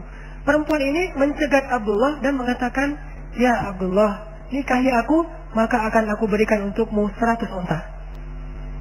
Karena Abdullah dulu pernah disembelih pernah mau disembelih dan gantinya 100 unta. "Ya Abdullah, nikahi aku," kata cewek ini, "maka akan aku berikan untukmu 100 unta." Kata Abdullah, "Saya ikut dengan ayah saya." Terserah keputusan ayah saya. Akhirnya dipegang tangan Abdullah oleh ayahnya, langsung dibawa Abdul Muttalib. Perempuan ini artinya ditolak oleh Abdullah. Dia diam. Datanglah ke rumah Aminah. Menikah, setelah selesai melamar, Abdullah pulang. Pas pulang, ketemu lagi dengan cewek ini, tapi nggak dicegat, ketemu di jalan. Abdullah nanya, "Wahai perempuan, kenapa kamu nggak ngomong lagi ke saya seperti tadi?" Kata perempuan itu, "Tadi ketika kamu sebelum datang ke rumah Aminah, saya melihat cahaya di jidatmu, cahaya kenabian. Lalu ketika kamu sudah melamar Aminah, cahaya itu sudah pindah kepada Aminah. Maka saya tidak perlu lagi untuk meminta engkau menjadi suami saya karena cahayanya sudah pindah kepada Aminah." Berarti perempuan ini tadi meminta Abdullah menikahi dia. Kenapa? Karena ingin mendapatkan cahaya yang ada di jidatnya Abdullah. Dari mana dia melihat cahaya itu? Firasat. Di mana seseorang punya firasat yang luar biasa? Karena kebeningan hatinya. Begitu juga dalam ilmu. Kita akan mengerti sesuatu yang sangat tersimpan dalam satu teori ilmu. Itu bukan dengan menghafal, bukan dengan menalar, tapi dengan istighfar. Begitu kita duduk dalam majelis ilmu, astagfirullah, kita akan mengerti lebih daripada orang lain yang sama-sama mendengar. Itu beda banget loh. Sehingga dalam majelis ilmu, kalau kita justru menambah dosa, pasti ilmu itu tidak akan jadi apa-apa buat kita. Ini rahasia mencari ilmu dalam konsep Islam. Ya. Bagaimana cara memaafkan seorang ayah yang menelantarkan anaknya dari kecil dan baru hadir kembali ketika anak sudah dewasa? Nggak gampang pastinya. Kalau kita rasain, pasti nggak akan mudah hilang rasa itu di hatinya.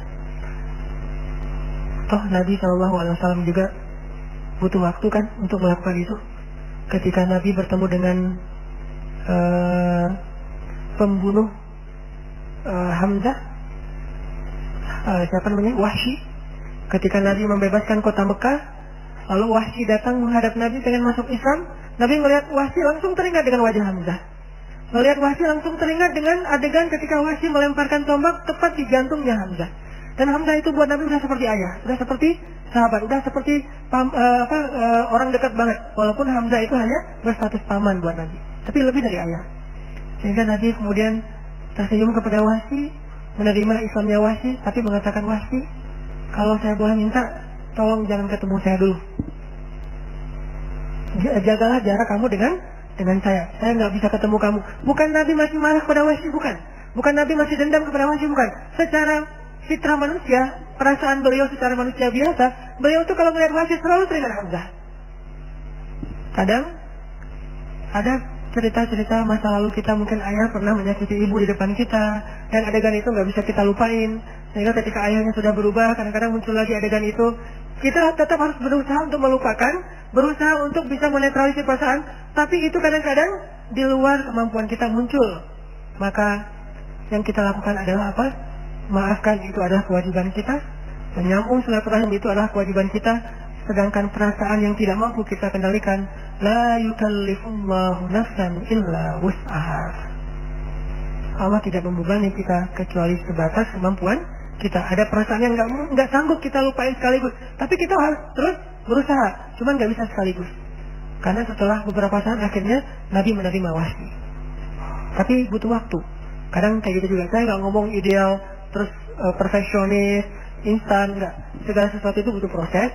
Cuman ada orang yang mau menjalankan proses itu dan berusaha, ada orang yang pasrah aja dan pasti nggak mau menjalankan proses.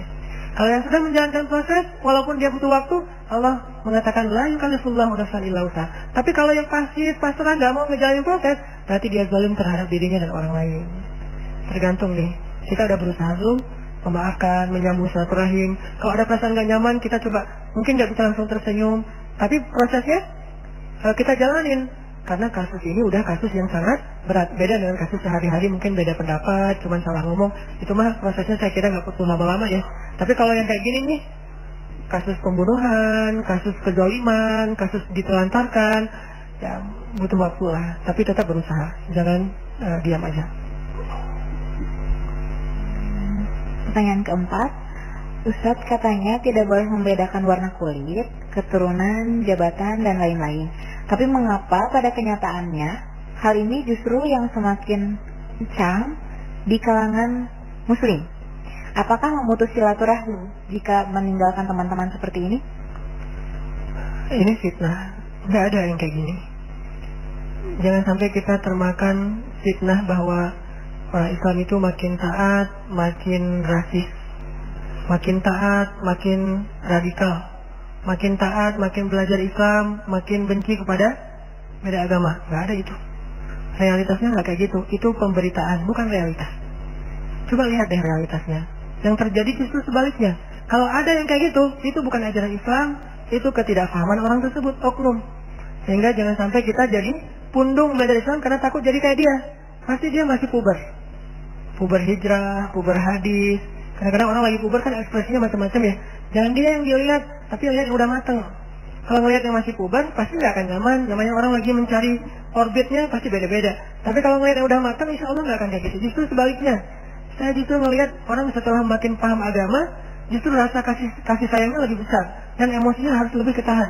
Mungkin kalau kita nggak yakin sama pembalasan akhirat, kita udah ngezalimin orang lain.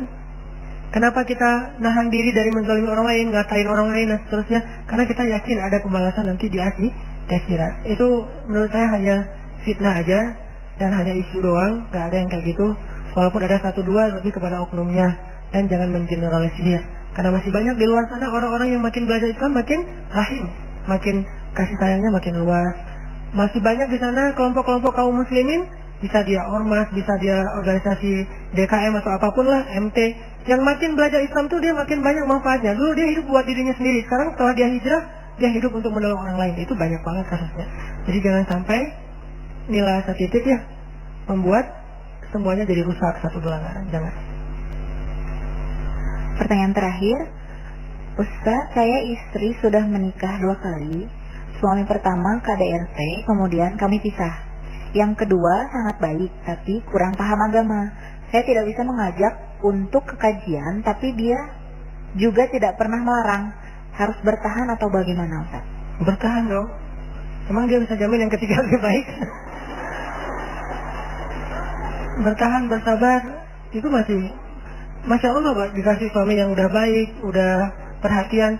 Hanya masalah mungkin belum ada rasa tertarik untuk dengar taklim. Atau mungkin dia diam-diam sebetulnya dengar lewat streaming kali. Karena ada teman saya ya, dia tuh diajak ikut taklim tuh susah banget, nggak mau datang, mungkin karena gengsi tadi. Tapi suatu saat pas kajian kita kan pakai streaming, live streaming gitu, streamingnya keganggu. Dia ngajapin ke teman saya, itu streamingnya kenapa keganggu? Ketahuan ternyata dia streaming selama ini. Jadi ada orang yang kayak gitu, jadi nggak usah dijudge dulu bahwa dia itu nggak mau belajar. Mungkin cara dia belajar beda sama kita, nggak selalu harus sama. Mungkin ibu-ibu tuh belajarnya dengan ikut taklim, kalau suami dengan baca. Ibu-ibu belajarnya dengan langsung dengan ceramah, kalau suami konsultasi dengan ustadznya, bisa japri-japrian, banyak cara kan. Nah, kalaupun cara-cara yang tadi saya sebutkan nggak ada di suami kita, bukan berarti dia layak ditinggal. Itu bukan alasan untuk kita minta cerai. Kita belum dikasih suami yang seperti, maaf mungkin kalau Asia itu dikasih suami yang Firaun kan, masih sabar. Suami kita jauh, bahkan nggak bisa disamain sama sekali. Jadi kalau Asia aja sabar, sampai Allah memberi Asia surga, padahal Asia masih di dunia tuh. Asia masih di bumi, tapi Allah udah nyediain surga buat Asia. Bisa dibilang satu-satunya perempuan yang pernah melihat surga langsung dari dunia, dari bumi, itu Asia. Kakinya masih di tanah, tapi dia ngelihat surga langsung. Itu Asia. Kenapa? Balasan buat seorang istri yang sabar terhadap suami. Apalagi ini suaminya nggak ada masalah besar, kecuali dia belum berkenan untuk datang dalam satu majelis ilmu. Doakan, ajak. Mungkin kita cari majelis ilmu yang cocok buat dia. Karena laki-laki itu kadang-kadang unik. Dia kalau nggak segampang perempuan untuk bisa menerima satu hal yang baik. Penuh pertimbangan kadang-kadang. Nggak cocok dengan ustadznya lah, terlalu logis lah, yang disampaikan saya udah tahu kok gitu-gitu. Jadi mungkin kita harus mencari taklim majelis atau ustadz yang cocok dengan suami kita. Jangan sampai ditinggalkan hanya gara-gara alasan nggak mau ngaji. Itu bukan alasan bercerai. Terakhir sebelum ini saya tadi teringat satu kisah tentang jangan malu untuk menerima nasihat, kisah Umar bin Khattab. Jadi Umar bin Khattab itu pernah ya lagi jalan sebagai Amirul Mukminin, sebagai presiden, lagi jalan gitu, lagi jarambah, lagi belusukan. Tiba-tiba di tengah gang dicegat sama seorang nenek-nenek. Langsung gini. Umar berhenti, turun dari ontanya. Ada apa nek? Kata Umar. Wahai Umar. Terus pas pampresnya udah marah-marah nih. Ini udah RI 1 lewat misalnya. Gak boleh macam-macam. Kata Umar, biarin. Kalian gak kenal siapa nenek ini. Siapa nenek tersebut? Dia adalah perempuan yang gara-gara dia turun pembukaan surat Al-Mujadilah, yaitu Khawlah bintu Sa'labah. Dia bilang, ya Umar, kamu itu dulu cuma anak kecil yang kami panggil Umayyah. Jadi Umar kecil namanya Umayyah, pakai Y. Dulu kamu cuma anak kecil, bocah, ingusan yang kami panggil Umayyah.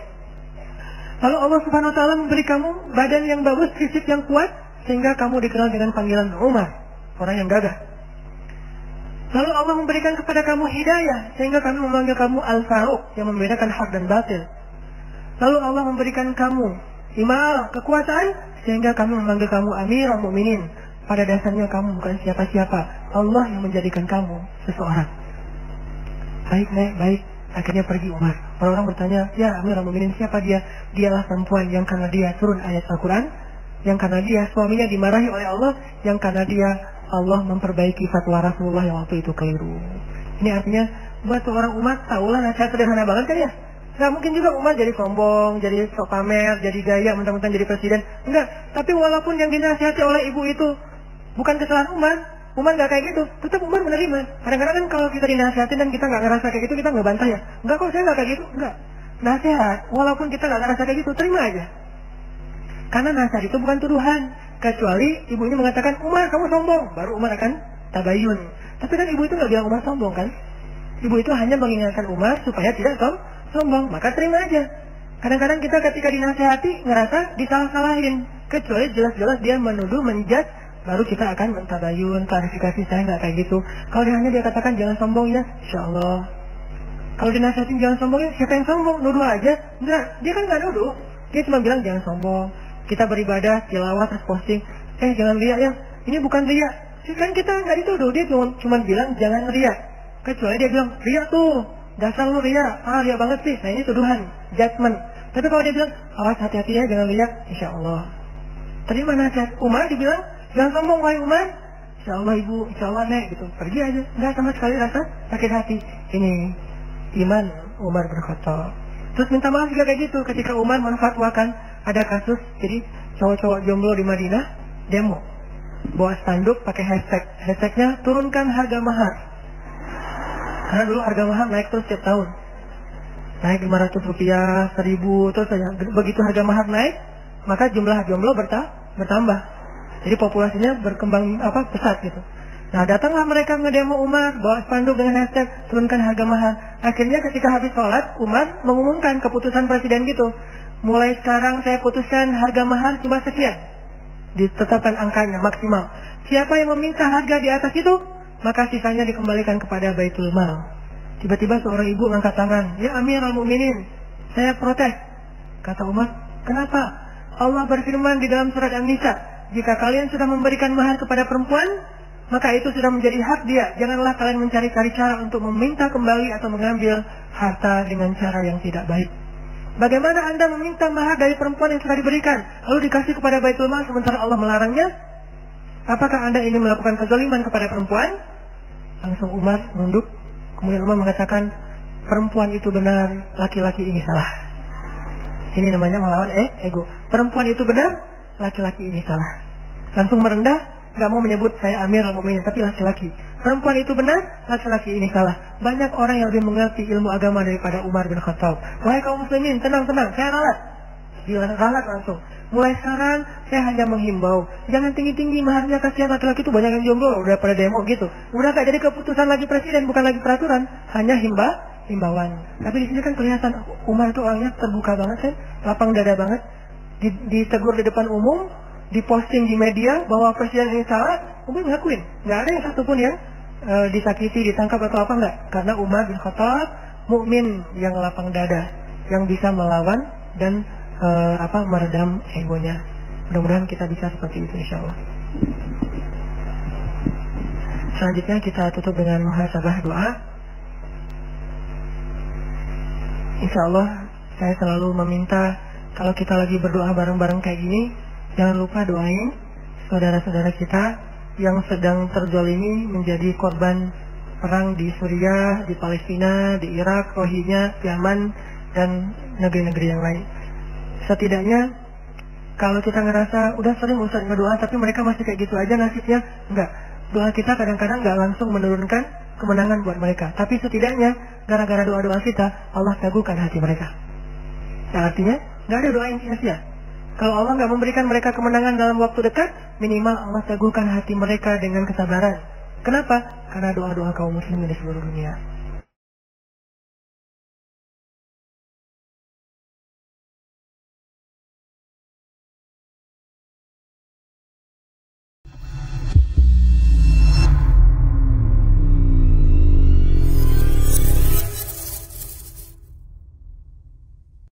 Di awal ceramah, Ustadz Hanan Attaqi mengingatkan tentang luasnya nikmat Allah yang tak mampu kita hitung. Ia menganalogikan nikmat ini seperti doa seorang ibu yang terus mengalir untuk anaknya, meskipun hanya sedikit yang kita sadari. Sama seperti doa yang sering tak terdengar, nikmat Allah juga hadir dalam berbagai bentuk yang mungkin tak kita perhatikan. Kesadaran akan hal ini seharusnya membuat kita lebih bersyukur dan beriman, karena setiap anugerah dari Allah, baik yang besar maupun kecil, selalu hadir tanpa henti. Selanjutnya, Ustadz Hanan membahas pentingnya melawan ego, terutama dalam hubungan dengan orang lain. Ia mengangkat cerita tentang Nabi Muhammad yang meminta maaf kepada Sofiyah, seorang perempuan yang kehilangan keluarganya dalam perang Khaibar. Meski Nabi tak bersalah, beliau tetap meminta maaf dengan penuh ketulusan, sampai akhirnya hati Sofiyah yang penuh kebencian berubah menjadi cinta kepada Nabi. Kisah ini menunjukkan teladan luar biasa dalam menundukkan ego, yang seringkali menjadi penghalang untuk memperbaiki hubungan dan menjaga silaturahmi. Di bagian akhir, Ustadz Hanan menekankan bahwa melawan ego adalah bentuk ibadah yang sangat dicintai Allah. Ia mencontohkan kisah sahabat Umar bin Khattab yang dengan rendah hati mengakui kesalahannya di depan umum ketika ia ditegur oleh seorang perempuan tentang hukum mahar. Umar langsung meralat keputusannya, menunjukkan bagaimana seorang pemimpin besar pun harus siap menerima nasihat dan meredam egonya. Dari kisah ini, kita belajar bahwa keberanian untuk mengakui kesalahan dan meminta maaf adalah cerminan keimanan yang mendalam, serta jalan menuju ridha Allah.